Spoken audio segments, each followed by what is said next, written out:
Aujourd'hui, on accueille Jennifer Paciello, multi-entrepreneur, multifacette, femme d'entreprise, maman, amie aussi, hein, on va se la jouer beaucoup plus cool. Jen, j'ai besoin que tu partages en fait tout ton parcours, tes différentes facettes, comme je viens de le dire, et les hauts et les bas que tu as eus, parce que ça fait partie en fait de ta vie, et c'est ce qui t'a créé en fait toi, tout simplement. Tu es devenue formatée la femme que tu es aujourd'hui. Parle-nous un peu de ton parcours avant de devenir agent, parce qu'on te connaît aussi en tant qu'agent, mais il y a eu une petite vie avant. Exactement. Alors en fait, j'en ai déjà parlé dans un podcast, donc je vais essayer de te le faire en condensé. Mais moi, j'ai plutôt été studieuse, j'ai fait de longues études. J'ai un master en marketing et communication. Après, j'ai fait un master spécialisé en communication et management des événements. Donc j'étais quand même prédestinée, a priori, à devenir PDG d'un grand groupe. C'était mon objectif. Et puis... Ça, tu le savais très tôt? Ouais, très tôt. Enfin, pas très tôt. C'est après mon bac, je me pose beaucoup de questions. C'est soit je pars dans une filière scientifique, parce que j'ai fait un bac S, et j'adorais ça, la chimie, l'ADN. Respect. Mais j'aimais vraiment tout ce qui a trait à notre planète, donc chercheuse, tout ça, j'avais très envie d'être plutôt dans l'innovation, ingénieur, des choses comme ça. Et de l'autre côté, j'étais passionnée de marketing et de communication. J'étais le genre de personne qui, à l'époque, je gardais les pubs que je trouvais géniales. Voilà, j'avais un petit cahier où je mettais cette pub, elle est géniale, et j'avais plein de raisons d'aimer ou pas aimer. Enfin, je me faisais mes petits trucs, quoi. Et je me décide de partir en Irlande. J'ai vécu 3 ans en Irlande pour faire mes études. Et moi, je viens d'une famille plutôt pauvre, peu aisée en tout cas. Donc, j'ai fait un crédit étudiant pour payer mes études. Et c'est déjà un peu une révolution dans ma famille, parce que s'endetter à hauteur de plus de 30 000 euros pour payer des études, c'était pas... voilà, je viens pas d'une famille d'entrepreneurs. On ne levait pas des dettes pour le plaisir de lever de la dette. Donc, c'était un peu compliqué de convaincre ma mère que fais-moi confiance, etc. Parce qu'il fallait qu'elle se porte caution quand même. Donc, ça voulait dire que si je n'y arrivais pas, c'était elle qui devait payer mes dettes. Au final, elle m'a fait confiance, mais j'ai travaillé tous les étés. J'ai travaillé sur les marchés, j'ai fait beaucoup de petits boulots pour pouvoir payer, non pas mon crédit étudiant, mais mes études, c'est-à-dire ma vie en Irlande. Bien sûr. Donc là, ça a été des années très difficiles. Je vivais avec exactement 600 euros par mois, et j'avais 400 euros de loyer. Donc, il me restait 200 euros pour manger. Pour manger et payer tes factures. Et voilà. Et je vais sortir un livre là dans quelques temps. J'en parle un moment sur le fait que, à un moment de ma vie, j'étais quand même dans une école de commerce où l'argent est au centre de toutes les discussions. C'est souvent des fils d'eux ou des filles d'eux. En tout cas, c'est des gens des élèves, mes copains, etc. L'argent n'était pas un sujet. Moi, c'était vraiment un sujet. Donc, quand je voulais pas non plus m'exclure du milieu étudiant, si je puis dire, bien que j'avais pas du tout la même vie que les autres étudiants.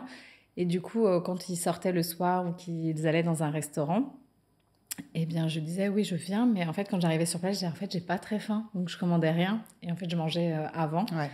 Et j'avais honte de dire que j'avais pas d'argent, donc j'en parlais pas. Les gens savaient pas que j'avais pas d'argent, etc. J'achetais mon ordinateur. Tout le monde avait des Mac à l'époque. J'avais pas du tout les moyens de m'acheter un MacBook, sauf que sans ordi, dans nos métiers, c'est difficile. Et donc, j'avais été sur un site qui s'appelle Price Minister. Je sais pas si tu as connu ça.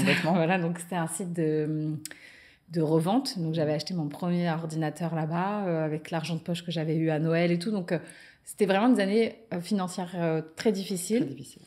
Et j'ai pas eu une vie étudiante comme ce qu'on entend dans les vies étudiantes d'école de commerce. Tu t'es pas éclatée? Pas du tout.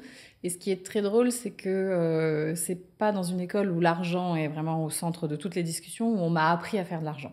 Mais en tout cas, on m'a formatée à être dans un grand groupe et pas à devenir une entrepreneuse. Donc moi, au départ, jamais je pense devenir la femme que je suis devenue. Je pense que je vais travailler dans un grand groupe. Alors, si tu avais la fibre entrepreneuriale très tôt ou non? Je pense que je l'avais, cette fibre, mais en tout cas, mentalement, on l'a écrasée. J'étais pas du tout...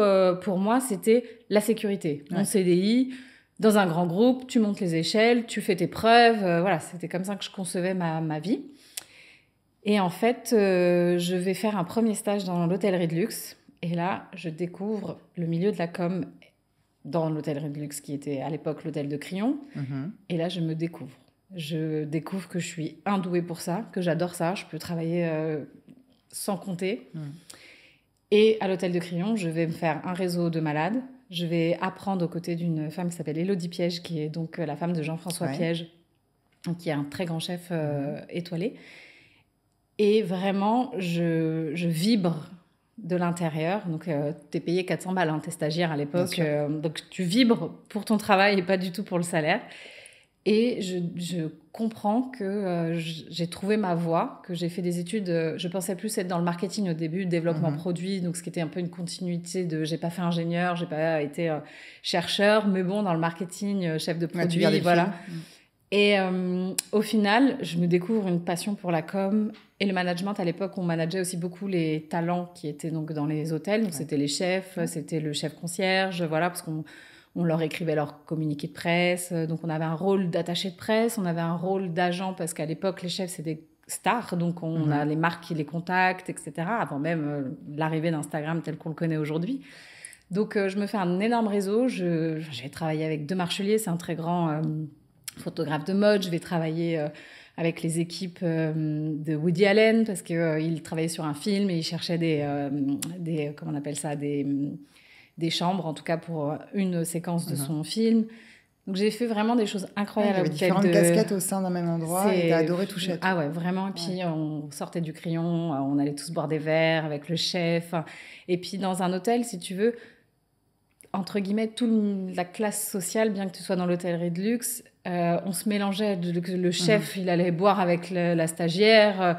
On était très soudés, on était tous dans le même bateau. Et notre objectif, c'était de rendre heureux les clients qui séjournaient au sein de l'hôtel. Et nous, en plus, on devait faire briller l'établissement dans lequel on travaillait. J'ai adoré ces périodes-là. Et travailler en équipe comme ça, ah ouais, c'était un plaisir. Ah ouais, vraiment. Mais moi, j'ai jamais eu de problème avec l'équipe. D'ailleurs, dans toutes mes sociétés, j'ai pas. Enfin, il y a une société que j'ai montée seule, qui est donc ma société d'agents artistiques. Mais toutes les autres, j'ai des associés, etc.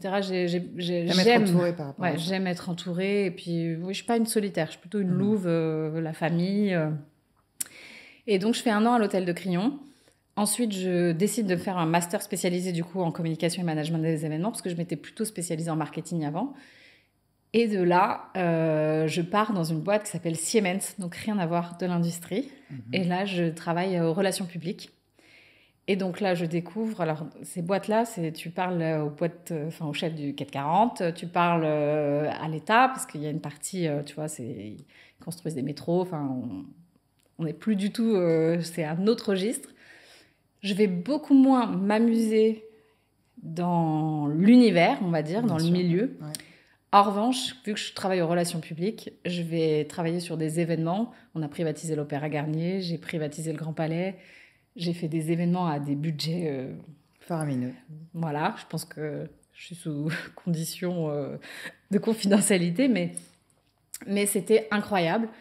Et en plus, j'ai découvert du coup la politique, puis tous ces codes. Comment tu écris au PDG d'une boîte du CAC 40, donc j'ai appris, j'avais vraiment...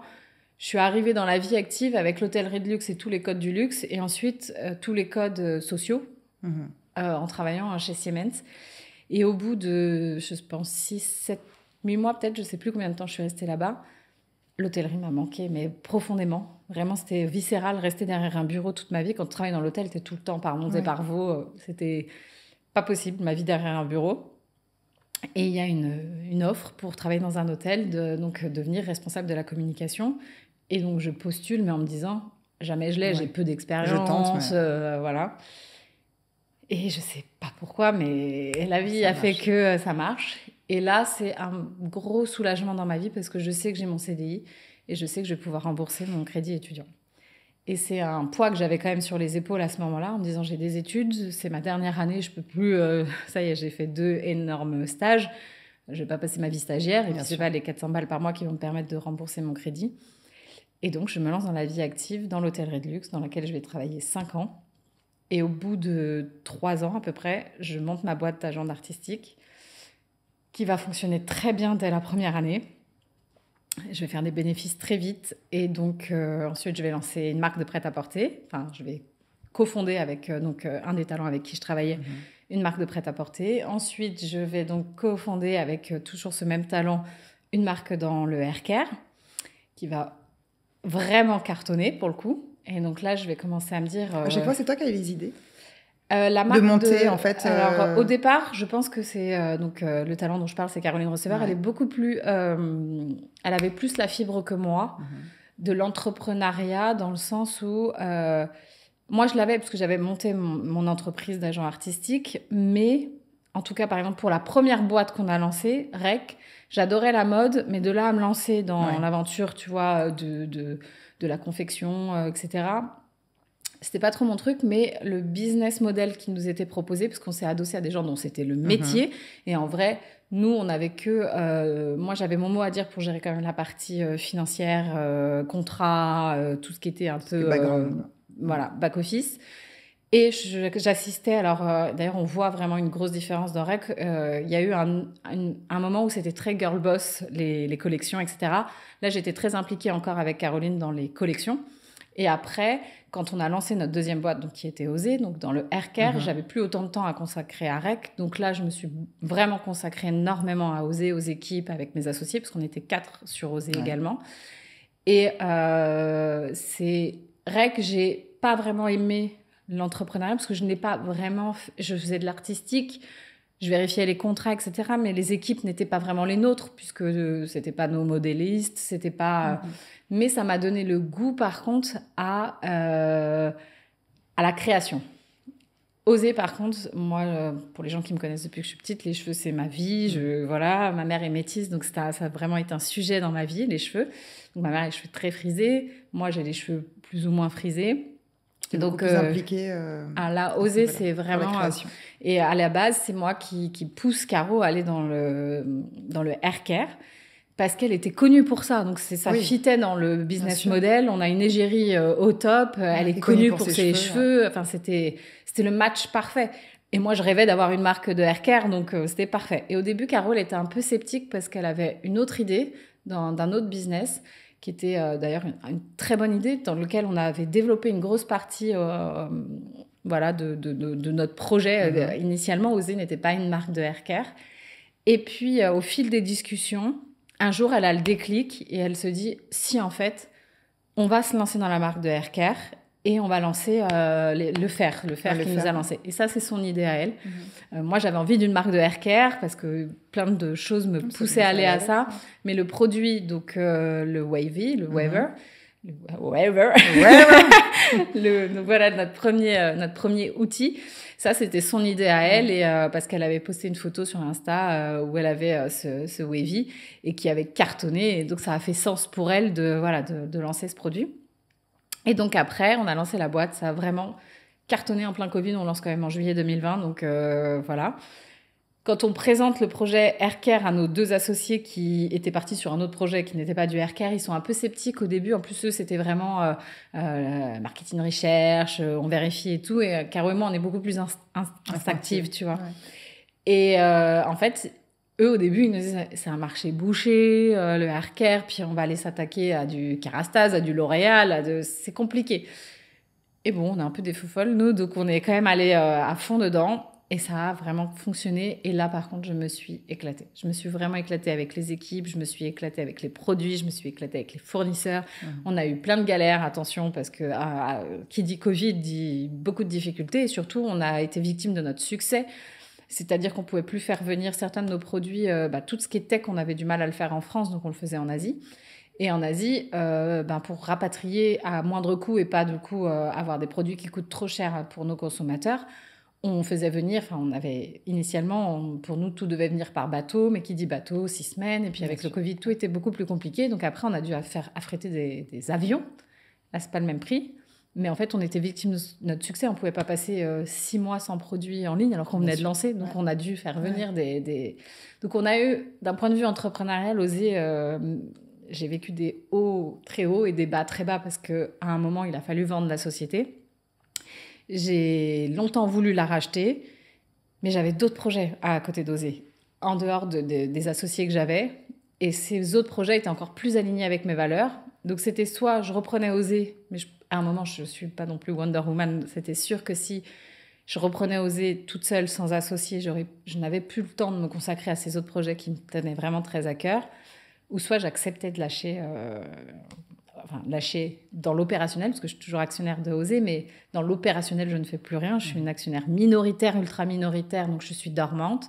Mais je suis quand même restée avec des conditions dans la société. Comment tu vis ça, justement, cette espèce d'ascenseur émotionnel dans le business? En tout cas, on parlera du perso après. Mais est-ce que tu es quelqu'un qui a de l'ego?